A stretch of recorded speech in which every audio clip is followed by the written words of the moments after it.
Well, the unique selling proposition, well, let's take a step back. So, you need to have a reason for people to choose you. Next point. Does it need to be unique? The answer to that is no. It only has to be something that you're talking about, that many people do, but nobody else is talking about. And again, there's a nice line I had: the first person to preempt the truth owns the truth, and the truth always sells, which sounds very well. But I would think that, going back to another strand of the conversation today, I talked about the most important thing, and I said the most important thing is to have something better to offer. Yeah. Well, what's going to make it better to offer? What's going to make it better to offer is that you offer something that nobody else offers, or that nobody else is aware is being offered. Yeah.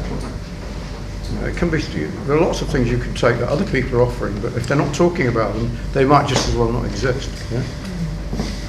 So the use of a USP, unique selling proposition, or as friends of mine call a unique buying proposition, it really helps you to isolate what it is that people are going to want from you. The next level of question is, why do you think you only need one unique selling proposition? There's a pair of ads that one of my partners wrote in the 1970s for a washing machine, for a vacuum cleaner, which at that time was unique. Yeah? And it actually had two USPs. It said blah blah blah, picks up liquids too, and it also had something to do with the price. Yeah, it cost less than anything else. So there were two USPs. Never assume there is just one USP. It is perfectly legitimate to assume that you could have something and you could have 5 things, that nobody else is offering. Or alternatively, you could take 5 things, 3 of which other people offer and 2 of which they don't, and bundle them into something. For instance, if you're a DJ, which if you happen to be a DJ, you could say, okay, I'm the only guy who plays,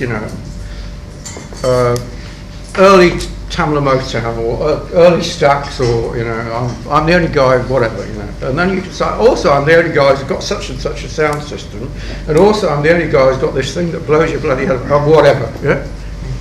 So you're not necessarily looking for one thing. You're looking for a constellation of things which together nobody can beat. Excellent. So it's it's very, very important. That gets to the heart of why anyone's going to choose. The biggest thing, one thing I'll say today, and I've said it 1,000, the most important single question in marketing is the one that is most ignored by most marketers, and that question is the question in every customer's mind, and that question is, why should I choose you? And after they've said that, they may not say anything. Why should I choose you? I've only got so much money, I've only got so much time. Yeah?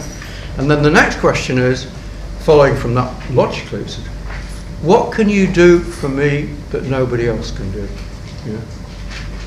What can you do for me that nobody else can do? And it can be all kinds of things. It can be something that you can't put your hand on. I have a series of slides that I sometimes use in presentation.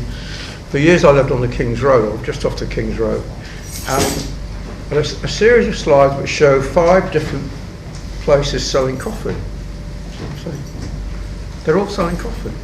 The coffee's the same. There's no difference. Yeah? Why do you feel happier going to there rather than there? This is what positioning is about, which is another thing.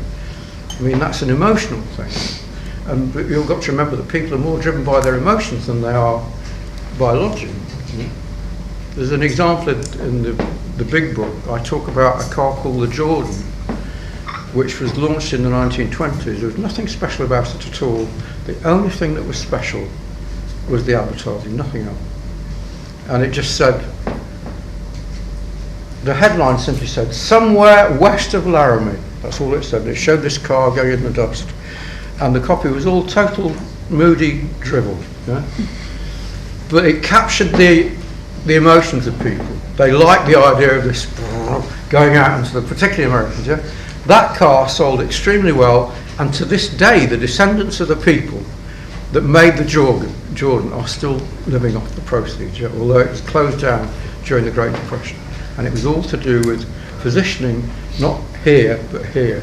And always remember, when you're talking about anything, yeah, it's all about what's here, not what's here. Because if it was here, the world wouldn't be in such a shit state. Okay.